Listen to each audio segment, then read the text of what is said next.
Okay, students, welcome to the class. In continuation of our chapter number 4, in the previous session we have discussed about the types of insurances and we have covered the two basic types of insurance.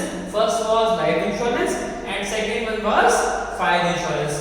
Today we will cover our marine insurance and the health insurance. Now what is marine insurance policy? The insurance policy that is profoundly designed to cover the risk that can be caused with the marine or sea is known as marine insurance. It means कि जो insurance policy specially design की गई किसके लिए कि आपको सी मतलब कि समुद्र में जब आप ट्रांसपोर्टेशन करते हैं, जब आप एक चीज को दूसरी जगह गुड्स का ट्रांसपोर्टेशन करते हैं, तो उस रिस्क को कवर करने के लिए कौन सी वाली इंश्योरेंस पॉलिसी हुई?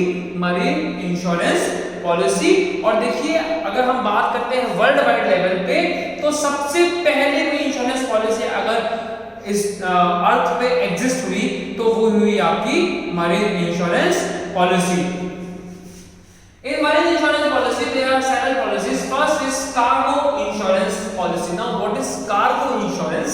Cargo insurance policy is basically a policy in which the things which you are supplying from one port to another port,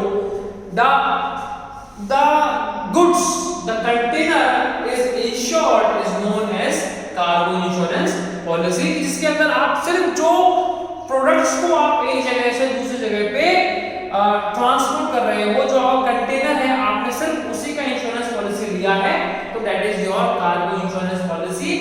second one is hull insurance policy.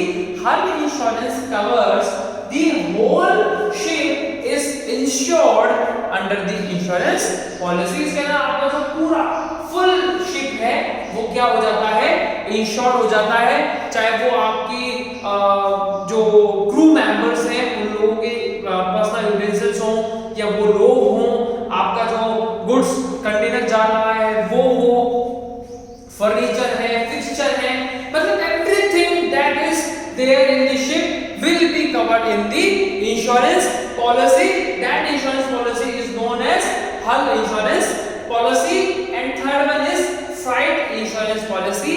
This freight insurance policy is taken by the businessman who wants to just deliver the goods from one place to another place. देखिए ये flight क्या होता है? Flight का मतलब होता है आपका एक तरह का भाड़ा, मतलब कि आप जब एक प्रोडक्ट को एक जगह से दूसरी जगह पे डिलीवर करते हैं तो हम क्या लेते हैं? हम हमारा भाड़ा लेते हैं, हम फ्लाइट चार्जेस लेते हैं।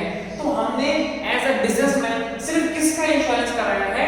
हमने सिर्फ जो भाड़े का अमाउंट हमारा लग रहा है हमने सिर्फ उस पे इंश्योरेंस पॉलिसी लिया है, हमने कार्गो या शिप के अकॉर्डिंग कोई इंश्योरेंस पॉलिसी नहीं लिया है।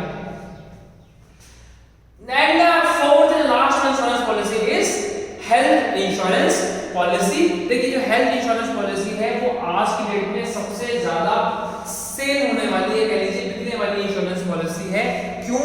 क्योंकि जब हम जब हम बीमार हो जाते हैं, जब हमारा कोई बॉडी पार्ट काम करना बंद कर देता है या हमें कोई और डिजीज हो जाती है तो उस समय हमें हॉस्पिटलाइज्ड होना होता है, तो उस समय जो हम बिल इतना जो हमारे ह्यूज बिल आ जाते हैं उस रिस्क को कवर करने के लिए हम क्या लेते हैं? हम हेल्थ इंश्योरेंस पॉलिसी लेते हैं, जिसके अंदर हम एक प्रीमियम सेट कर लेते हैं कि हमें कितनी बड़ी रिस्क है। से फॉर एग्जांपल आपको लगता है कि यार मेरा एक्सीडेंट हो गया, एक्सीडेंट के अंदर मेरा बहुत मेजर ऑपरेशन होना है, उसके अंदर मुझे 10 लाख रुपीस की रिक्वायरमेंट होगी और अभी मेरे पास 10 लाख रुपीस का ऐसा कुछ बैकअप है नहीं, तो मैं क्या लेता हूँ? मैं हेल्थ इंश्योरेंस पॉलिसी लेता हूँ जिसके अंदर 10 लाख रुपीस का मुझे कवर मिल जाता है। ये कैशलेस हो सकता है, जिसका प्रीमियम थोड़ा सा ज्यादा आता है। उसके अंदर आप जो प्रीमियम एनुअली पे करते हैं उस प्रीमियम पे करने से आप 10 लाख रुपीस तक का कैशलेस किसी भी हॉस्पिटल जो उनसे टाई अप में है या उनके फोलियो में है वहां जाकर के अपना ट्रीटमेंट करा सकते हैं। And you need not to pay a single penny, आपको 1 रुपया भी वहां पे खर्चा नहीं करना है। पूरा का पूरा खर्चा कहां से आ जाएगा? आपका आपकी हेल्थ इंश्योरेंस पॉलिसी जिस कंपनी ने इशू की है वो आपका पूरा चार्जेस पे कर देंगे up to the bill limit of 10 lakhs, क्योंकि आपने 10 लाख रुपए तक का ही प्रीमियम भरा है, वो आपकी 10 लाख रुपए तक की मदद करेंगे। उसके बाद अगर आपका बिल और ज्यादा एक्सीड कर जाता है तो वो आपको खुद अपने एंड से पे करना पड़ेगा 10 लाख रुपए के beyond. Now some insurance policies are, first is basic medical expenses, कि हम एक बेसिक मेडिकल एक्सपेंस अगर हमें से फॉर एग्जांपल कोई छोटी सी प्रॉब्लम हो गई है और मुझे हॉस्पिटल में डॉक्टर ने बोला कि आपको एक दिन के लिए एडमिट होना होगा, तो मैं उस प्रॉब्लम को डील करने के लिए क्या लेता हूँ, हेल्थ इंश्योरेंस पॉलिसी मुझे काम में आती है।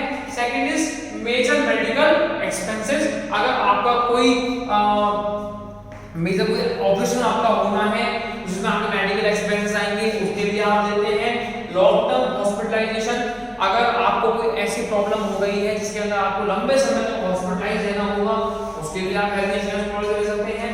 मेडिकल सप्लीमेंट, आपके जो मेडिकल एक्सपेंसेस होने हैं आपकी हेल्थ से रिलेटेड, उसके लिए आप लेते हैं। एंड डिसेबिलिटी इनकम, आप कोई ऐसा काम करते हैं जिसके अंदर आपके बॉडी पार्ट को इफेक्ट होने का बहुत ज्यादा खतरा रहता है, जिससे आप डिसेबल हो सकते हैं, तो आप इंश्योरेंस पॉलिसी लेते हैं कि आपको डिसेबिलिटी होने के बाद वो एक पेंशन के रूप में आपको पैसा देंगे, तो क्या हो जाती है आपकी डिसेबिलिटी में इनकम हो जाती है। ऐसी भी हेल्थ इंश्योरेंस पॉलिसी आती है। तो this is all about the types of insurances. Now we will discuss about the communication services. Now what is communication? Exchange of idea between one person to another person is known as communication.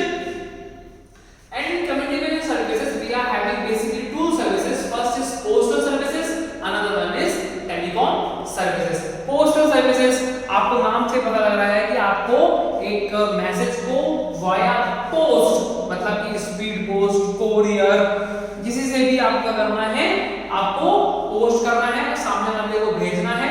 और दूसरा है हमारा telecom services, mobile phone से, email से, मतलब communication में भी telecom जो है आपकी फैसिलिटी है, मतलब आपने टेक्नोलॉजी को यूज किया है, तो वो क्या होगी आपकी टेलीकॉम सर्विसेज, जो कम्युनिकेशन में आपको हेल्प करते हैं। इन पोस्टल सर्विसेज फीचर्स देखिए, first is it is controlled by the government, जो आपके इंडियन पोस्ट ऑफिस है हमारे, वो किसके कंट्रोल में है, वो टोटली गवर्नमेंट के कंट्रोल में है।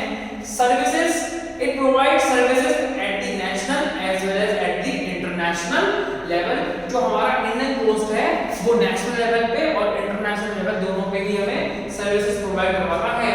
Along with postal services various financial services are also provided by the postal department. ये लोग सिर्फ मैसेज को एक जगह से दूसरी जगह पे ट्रांसफर नहीं करते हैं, ये लोग आपको बहुत तरह की फाइनेंशियल सर्विसेज भी प्रोवाइड करवाते हैं।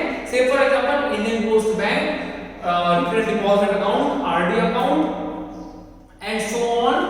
Fourth is highly reliable, Indian post offices are the highly reliable mode to send one document, one important document from one place to another place.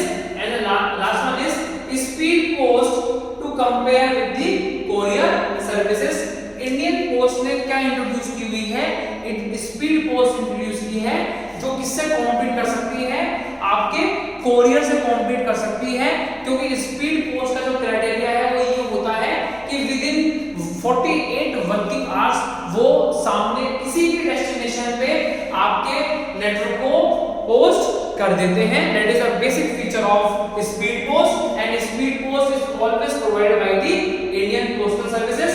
कुछ ड्रॉबैक्स भी हैं, slow in speed except speed post. अगर आपने ordinary post कर दिया post office पे, आप जो आपकी टिकट्स आती थी 1 रुपी, 2 रुपी, 5 रुपीज वाली, अगर उससे आपने किसी मैसेज को भेजा है तो बहुत देर से वो मैसेज जो है वो सामने पहुंचेगा। It may take month as well, एक महीने भी इसमें लग सकता है। And second one is bureaucratic in nature, इसके अंदर ब्यूरोक्रेसी होती है। जो इंडियन पोस्ट है वो जैसे कि हमने बात की कंट्रोल बाय द गवर्नमेंट है, तो गवर्नमेंट में तो ऑब्वियसली ब्यूरोक्रेसी चलती है, यहाँ पे जो कंट्रोल होता है वो गवर्नमेंट में लोगों का होता है, मिनिस्टर्स का होता है। तो यहाँ जो पॉलिसीज हैं वो